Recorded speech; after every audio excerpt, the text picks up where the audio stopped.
Mascot horror, something that has slowly been festering ever since the release of FNAF a decade ago. It's something that's just been slowly growing to be a bigger and bigger problem in the background, like the blob from Security Breach. And only with the release of Poppy Playtime as mascot horror really began to show how big it's actually gone. Now basically every second big horror game release is a mascot horror game, and it's getting a bit crazy. Like, okay, I don't think we need this many games. Okay, chill, we get it. If you've been on my channel long enough, you'd probably be able to tell that I love myself some mascot horror slop, despite what I literally just said about it. You could place the game right in front of me right now that's set in like an abandoned factory or a restaurant of some sort. There used to be a great place for kids, and the mascots are like a capybara, a seal, and an otter or something like that, and it's called Underwater Joy. And I would eat that up. I would ask for seconds if I could. Hell, I even enjoyed Poppy Playtime. Yeah, that's right, the game that started everything, okay? I know what I said, I know what I did, and I don't care what you say. I'm smack dab in the middle of my right goddamn mind, and any mascot horror game slop I played, I did it because I liked it. Hell, I loved it. But I know for a fact a majority of people aren't like me, and people are getting fed up with all the same genre of game coming out one after another. And what I say to that is, okay, fair enough. But you gotta give Indigo Park a chance, okay? You gotta hear me out on this one, trust me. Right now, we only have a chapter, but what's in this chapter has set it up to have a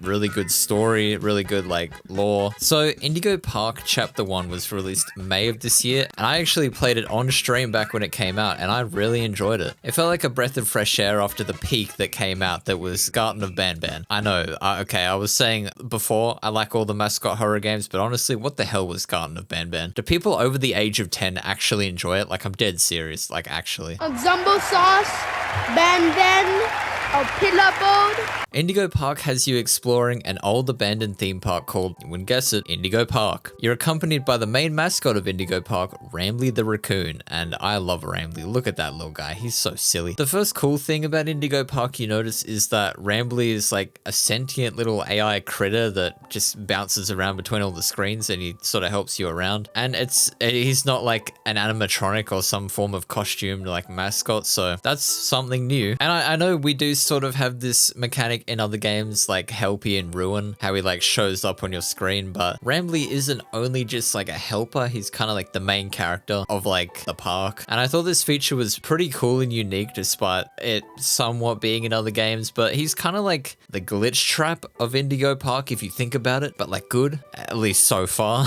Now, although I thought it was cool that he was something new, we do of course have every other character in the park who are mascots, and I mean, they're not really, but hey, we'll get into that later, okay? Shh, we'll get into it. Shut the fuck up. As you first walk into Indigo Park, one of the first locations you get to look around is like the lobby, and then you turn left and then you go to, of course, the gift shop. Now, usually I'd be like, okay, of course they've already got merchandising set up ready for the big corporation to capitalize on, but like, I would definitely buy a Rambly plushie. Look at that little guy. I myself do collect FNAF plushies and a single Pomni, so I think he would fit in pretty nicely with my collection. They did have a limited time plushie of Rambly and Molly that I sadly missed out on, but Unique Geese released a collaboration with Hex branded My Life Is Yours. So next we go on a nice train ride through the section that introduces us to our other main characters of the cast, Molly McCaw, Lloyd the Lion, and of course, Finley the Sea Serpent. We don't really get to see much of Finley in this chapter because, spoiler alert, at the end of the chapter, we end up at the underwater section of the park and Finley swims on by casually. But the other two characters of the main cast, Molly and Lloyd, are who we're really focusing on in chapter 1. Once we get off the train, we come out to overlook some of the park and a really cool Rambly Ferris wheel up the back, which is still moving and lit up despite the whole place being abandoned. But hey, I won't question it. Rambly's literally bouncing across computer screens and he's basically sentient. I haven't questioned that, so why start now? This part of the map is like pretty cool to me because I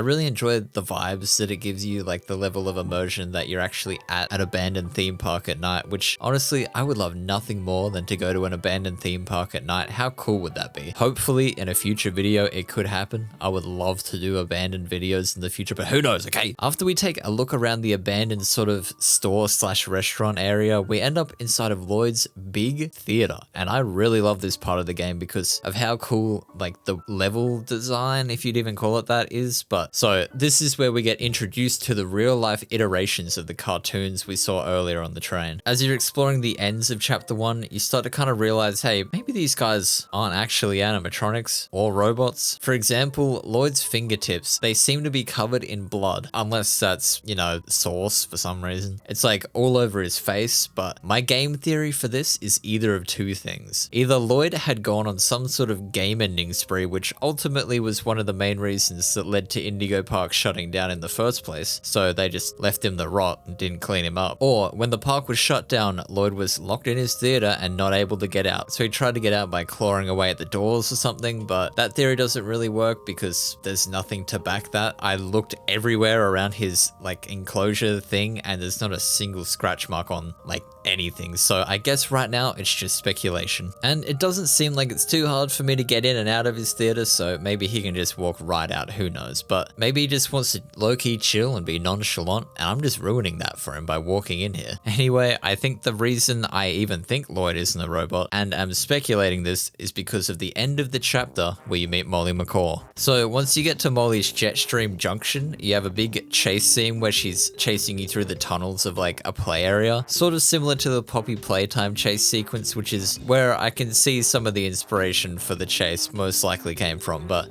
like I said before, how I even enjoyed Poppy Playtime. At the end of the chase though, you close the staff room door right on Molly's poor head, but now it's revealed that Molly is just straight up flesh and blood underneath, which is what led me to believe so is Lloyd. And this is what I think is really cool, because it leaves so much room for theories and lore to expand, because we're only in the first chapter so far. And one of my theories I'm going to put out there, okay, but it may not be anywhere close to what's going to happen, but right now we don't know. But it would be kind of cool if like what's inside those costumes are actually people that were like playing the mascots that sort of became infused with the costume, like that one Godzilla creepypasta, I forget what it's called, or like in the movie Tusk, which if you haven't seen that movie, God, you're so lucky. I want to be in your position so bad. But in Tusk, the whole premise of the movie is a crazy scientist guy like sedates this guy and kidnaps him, and then he fuses his body with other body parts to create a human walrus. Yeah, I really didn't know what I was expecting getting into that movie, and if you're curious now and you're like, I want to watch that movie, if you watch it, it's not my responsibility, okay? You did this to yourself. But if that was like similar to what happened to Molly and Lloyd, I think that'd be really cool. Now, there's two theories that I really quickly want to add in. So we're introduced to this character at the start of the game in like a cutscene that's sort of like, he seems like the Walt Disney of like Indigo Productions or something. But my prediction, okay, this is based on literally nothing, but my prediction is that